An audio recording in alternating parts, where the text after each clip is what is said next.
ನೋಡಿದ್ರೆ ಈ ಭಾಗದಲ್ಲಿರುವ ಎಲ್ಲ ಚಿಕ್ಕ ಮಠಾಧೀಶರಲ್ಲಿ ಪೂಜ್ಯ ಶಟಸ್ಥಲ ಬ್ರಹ್ಮೆ ಡಾಕ್ಟರ್ ಘನಲಿಂಗ ರುದ್ರಮುನಿ ಅಪ್ಪ ಅವರು ಬಹಳ ಸಣ್ಣವರದಾರ. ಅವರು ಈ ಮಠಕ್ಕೆ ಬಂದು ಮೇ ಬಿ ನನಗನ್ನಿಸ್ತದ 10-12 ವರ್ಷ ಮೇಲೆ ಆಯಿತು.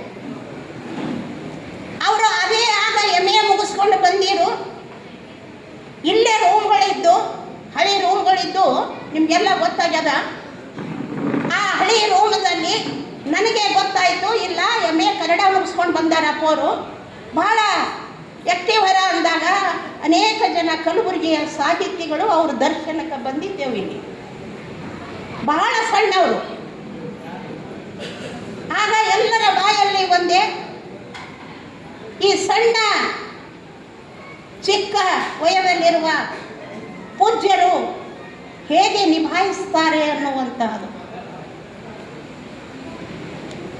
ನಮ್ಮ ಕಲಬುರಗಿಯ ಶರಣಬಸವೇಶ್ವರ ಸಂಸ್ಥಾನದಲ್ಲಿ ಈಗ ಶರಣಬಸವಪ್ಪ ಅಪ್ಪ ಅವ್ರ ಮಗ ಹುಟ್ಟಿದ್ದಾನೆ. ಬಹಳ ಸಣ್ಣವರು.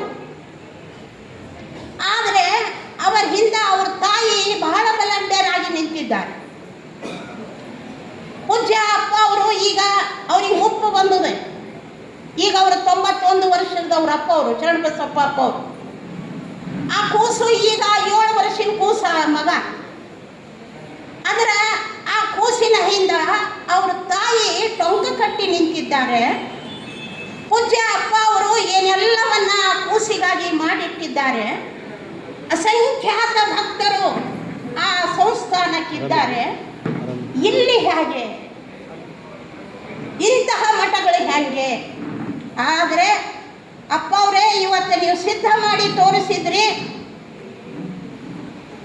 ಯಾವುದೇ ಕೆಲಸ ಮಾಡಬೇಕಾದ್ರೆ ಮನಸ್ಸು ಬೇಕೇ ಹೊರತು ರೊಕ್ಕ ರೂಪಾಯಿಗಳ ಅವಶ್ಯಕತೆ ಇಲ್ಲ ಅನ್ನೋದನ್ನು ನೀವು ಸಾಬೀತು ಮಾಡಿ ತೋರಿಸಿದ್ರಿ. ಅವರು ಸಣ್ಣವರಿದ್ದಾರೆ, ಅವ್ರ ಮುಖವನ್ನು ಅಬ್ಸರ್ವ್ ಮಾಡಿ